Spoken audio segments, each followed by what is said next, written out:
Here's another question I want to pose to the panel. Do you think there's a level of FOMO going on? And do you think that FOMO is institutional, or do you think it's retail? I think a little bit of both, but with a big but. I think what is truly moving the price is not retail buying, because I really appreciated that in your last, I don't remember if it was market open, market close, but you showed that, for instance, on Robinhood, which has Palantir among the most traded held stocks. You showed essentially a chart that retail investors from Robinhood are actually net sellers of the stock. So this obviously is Robinhood specific, but I think Robinhood is a good proxy into, apart from that last boom, but is a good proxy of the retail momentum sentiment. It's a good proxy. Okay. And meanwhile, we know institutional investors are loading up. And the fact that, as you showed previously, we got so many analyst updates, it's a hint to me that many institutional investors are now more relaxed into putting money into this company. Like, imagine if even Rishi, who got it so wrong, went from 4 to 40, it means that 40 right now would be like already an insane bargain. So personally, I disagree with you, Amir, around the 60 range, already based on this simple observation. Obviously, I need to get deeper into make sense or not. But personally, if you give me right now, as of today, as we are in this point of the story, something around 60, I would be very happy to load up. So is not a price that I would see as fair. Is more a price that I would see, whoa, give me that, and I'm happy to load again more. And we know, like, the fact that now analysts are more open to Palantir. They increased their price targets. There is more research aware. You see on CNBC, the narrative is actually positive. Institutional investors in the aggregate tend to be ships. So even if taken individually, they tend to be smart people. In aggregate, their behavior is really like a herd. And now everybody's rushing towards Palantir. The NVIDIA story right now is a bit weaker. And I personally believe a lot of money that was into this hardware AI sector is now flowing towards applications. So read Palantir, because if you look left and right, you essentially have no other good place where to put your money. Say ServiceNow is okay. Like they try to push the narrative of AI, but it's not truly working. It's like they pretend we are an AI company, blah blah blah. But when you look at the results, they're still good, but they are as good as they previously were. It's not that you are seeing a transformation, how we were speaking before, like Palantir. The proof that their own stuff work, that their AI works, is in the numbers. They're growing more, they're spending less while dominating the market.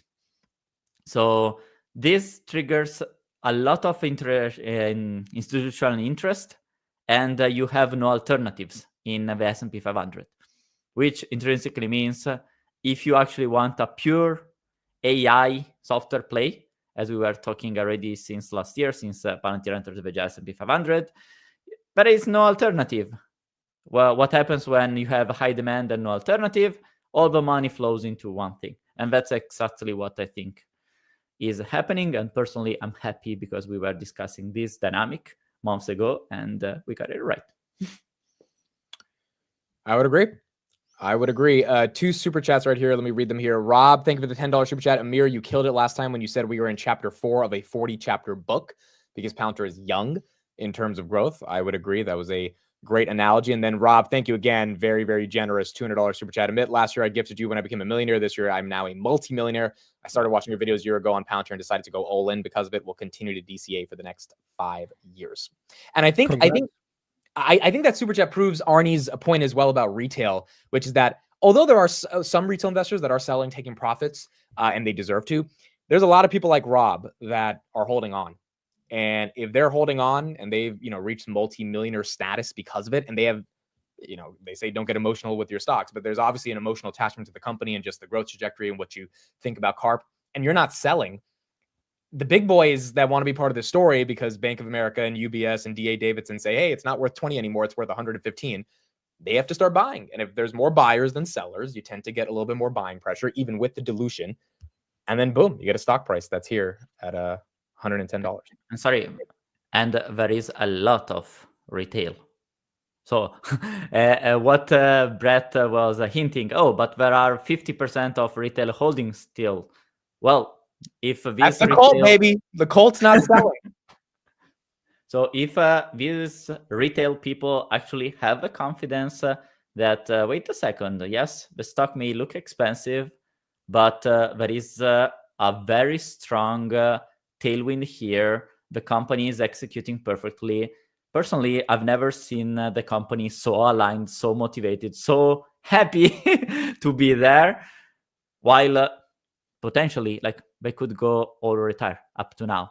Think of it. All the management, they don't really need to keep grinding their ass off. They could be on taking the sun all day, but they are there for the mission. So if retail, this 50%, is actually convinced, okay, I can take some profits to secure my financial position, but I'm happy to be invested here. You have a lot of buying pressure on one side, and on the other side, you have a supply that is not really willing to become the supply for these guys. So in order to make these other guys sell, they need to require a very, very high price.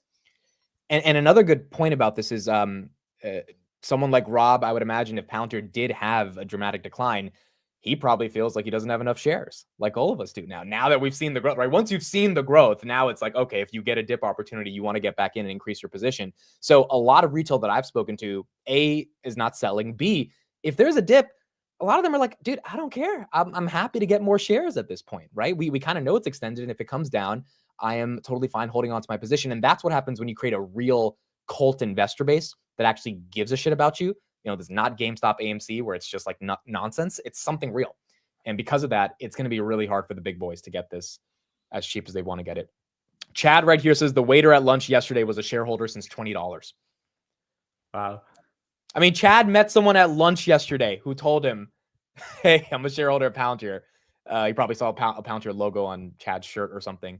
And because Chad works at Palantir, for those that don't know, and he's a shareholder since 20. I mean, the fact that a waiter can come up to you at lunch and say, "Oh, do you work at Palantir? I've been buying it since $20." Insane. And I think that's only going to compound more and more as Karp has his book go on tour. Right, he's probably going to go on a book tour and start talking even more about the Palantir thesis. And guys, let's be honest.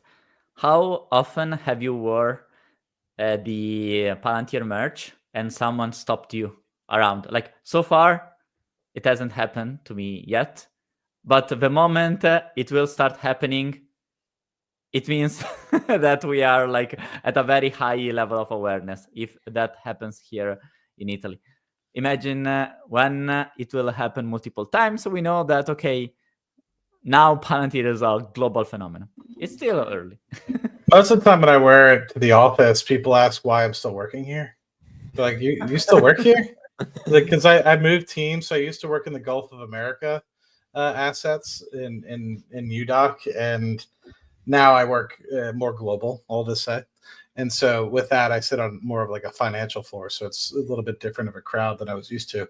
And so I'll wear the hats, and then I'll see people getting coffee or going to lunch, or thought you quit. Thought you why are you still here? But it's about the long term, right? It's about investing in things that you believe in. And, if it was really just about getting to a couple $1 million, I don't think a lot of us would be here, right? I think a lot of us believe in investing in great companies that are going to benefit the future of America. And, it's going to be interesting to see where it goes from here, especially knowing that now a lot of people are really focusing on putting America first, it seems like, again, which will be nice to see how that kind of goes. And really cool to see Palantir amongst some of the greatest companies that we've seen in the American economy. And really looking forward to see what they do next. I forgot why I shared. What was the question? The question was, do you think there's institutional FOMO? But we can talk about something else too if you want. Yeah, no, yeah, sure. So if it's retail, you know what? This is like not a criticism. I think it's just like reflects reality. As you shown on the Robinhood app, I don't believe it's so much retail being FOMO here. You can share that. I will, like, you can bring it up. So I believe that most retail are heavily influenced by content creators. And the reason I say this, I made this like YouTube series where I review portfolios. And after like 20, 30 portfolios in, I'm like, this is all the same portfolio. It's like Jeremy Financial Education's portfolio, like duplicated 10 times, or you will see whatever Amit is talking about duplicated like 10 times. So believe it or not, like this reflects reality that a lot of retail just echo whatever their favorite content creator is doing. And that might be a like positive or not so positive. I'm not sure. But the reality is that the Robinhood app shows it. And most content creators now, even Palantir bulls, they are not really saying that, oh, this is such an opportunity now. But still, the price keeps going up, even though retail is like net outflow. So the reason I think it's mainly institution is, one, this is the revision of consensus estimates from Wall Street in at the change of one quarter. Now, keep in mind, after 2027, this is all just one analyst, but that doesn't matter in this context, because what people do on an institutional level, they will load up their like Bloomberg terminals, their Capital IQ, their whatever it is, FactSet, and they will look at estimates. They won't really care how many analysts there are, and they will see like, oh, 40 billion in 10 years. I actually, just for reference, that 40 billion is more than I have Palantir doing in 2034. So suddenly, Palantir is a lot more bullish than me going out to 2034. But you can see that a lot is changing like exponentially. And when people see that, it tells this narrative that, oh my God, people, stuff are accelerating here. So I truly believe that Palantir felt that they missed out. Sorry, did I say Palantir? Institutionals felt that they have missed out. They see this crazy growth, these new crazy estimates that are like more than double what they used to be in their terminals and stuff like that. And I think there's just a lot of hype around the name. So I don't believe it's retail.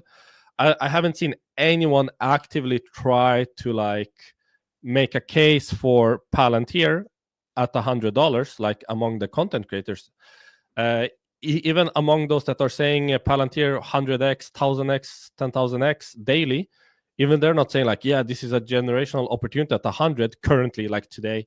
So I don't believe it's retail, and that's reflected in the Robinhood net outflow. So I believe this is purely institutionals having to get in at an extreme premium because they missed the boat, and that's the way the world should work. If you are late, you should be prepared to pay a premium to hold a high quality fortress kind of like business. So yeah, you could say karma. I'm not sure. But the question then becomes, okay, how long is this sustainable? Because at the end of the day, I shared a scenario just recently where like, yeah, they just need to grow at 30% and 60% free cash flow to the firm margins, and it's worth 100. No one is doing that now. People are doing what Arnie was doing. They're looking at forward multiples. They're looking at that close to 100 times price to sales. They're looking at that 600 price to earnings. So it makes you believe like, oh, how long is this truly sustainable? How long can the hype and momentum keep going? They just reported numbers. They blew it out of the water. How long before they forget? How long until the next thing that they want to move capital to? So I'm not sure. I don't really track charts. I don't track stock quotes. So I don't know. But yeah, it's definitely institutionals FOMOing here, if I would have to guess. I think that chart is so beautiful because it encapsulates essentially the asymmetry that we noticed, but Wall Street was not noticing, not paying attention on. We realized when we were looking at those estimates, that old estimates, that wait a second, these estimates don't really make sense. If the AI software market is expected to grow around 20%, and analysts were expecting Palantir to grow essentially in line or even less than the market, it means that Palantir is expecting to lose market share. While all the points that we are seeing from being obsessive on the company point towards Palantir getting ground. So that was the premise that made us see something that institutional investors were not paying, because institutional investors, not all of them, fortunately, I would say the smart ones, they only the smart ones are actually learning to appreciate also us. But the traditional finance guy is the one that until something goes on Bloomberg is not true. Until something is said by an analyst is not true. It means that they don't really have the analysis skill to digest what is real, what is not, what is the skill, where is not. So this brings us to the dynamic where many institutional investors are allowed to deploy money only when there are some analysts that agree on that, for two dimensions, I would say. One, they're not really able to analyze things, so they depend on external analysts, which unfortunately completely missed the boats, apart from two beautiful exceptions, and us. And the second dynamic is something similar to what you saw with ESG. What happened with ESG was once a company was rated badly on the ESG score, people were not really willing to deploy money into that. But when the ESG ratings were high, the floodgates were open and a lot of money were flowing into those companies. Names, as institutional investors call them. And once Palantir becomes a name that can attract also institutional investors, that triggers a lot of money flowing into this company name. So that's the effect of analysts becoming more positive. Institutional investors see this rise in expectations. Now they are politically allowed to invest into this company, because if let's put you're a fund manager. If you're right, you make good money. If you're wrong, you can blame the analyst. Oh, you provided me a bad service. So this helps. Okay, I have a portfolio to allocate. I'm confident into buying Palantir at all-time high, because the risk of missing that is higher than the risk of potentially blaming an analyst because he told me bullshit. And that's the dynamic I think is happening right now. I'm gonna let Matt give his thought, but I just wanna pose a question here. Of course, Marianne and Dan Ives have been correct. They've ever since the 20s, they've been way ahead of the curve of the stock price. And I believe that Palantir will have a correction. But I'm curious, do you guys believe that they will backpedal on their targets? Like 120 plus if Palantir drops back to 70? Let's say hypothetically, I'm not saying it will, but do you Mariana's her justification is EBITDA 2035? Do you believe that they will backpedal those price targets if the price activity doesn't reflect going towards that? I'm really curious what they will do if I'm not saying this will happen, but if Palantir loses this momentum that it's had for a year straight, what will they do with their price targets? I'm kind of curious if you guys believe that they will backpedal those. I don't think they would. I think they'd probably be happy, because then they wouldn't have to raise it to 150 then as soon as it keeps running. They think it would give it a little bit of time to grow into it. So I think most of the analysts are going to keep their price targets. Unless Palantir messes up a future earnings, we would see downgrades. If we don't see Palantir messing it up, but we see a general market correction or maybe even a Palantir correction, then I think they're probably going to be fine with that, because they expect it to grow into it over time.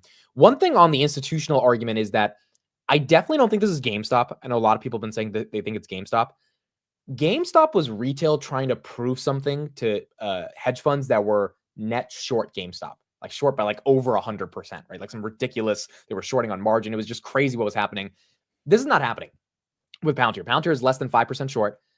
Retail loves Palantir, but retail's not trying to stick it to the hedge funds. We're just trying to, believe in Karp and his mission. And so from that perspective, I do think it's more institutional FOMO than not, given retail doesn't have this like motive to keep buying Palantir to squeeze the shorts, because that's not happening. Matt, do you think there is a institutional FOMO going on, or more retail FOMO at these prices?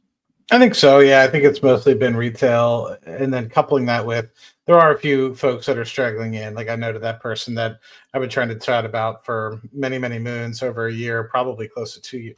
But they finally said, I'm selling this individual stock to buy into Palantir, and I'm like I literally been telling you about this company forever, and now you want to get in. You could have made 10 extra money since I started telling you about it, but I think what it is there's a lot of demand, a lot of heat coming into the stock. I think before it was very irregular in terms of seeing over $20 million 20 million shares of volume.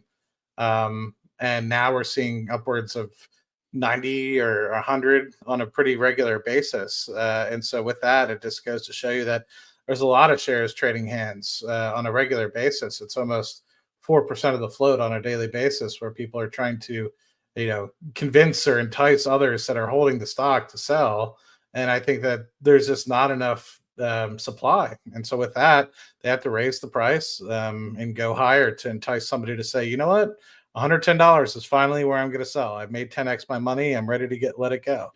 And, I'm sure that there's some people out there, but that are retail that are getting in, but I think it's more along the lines of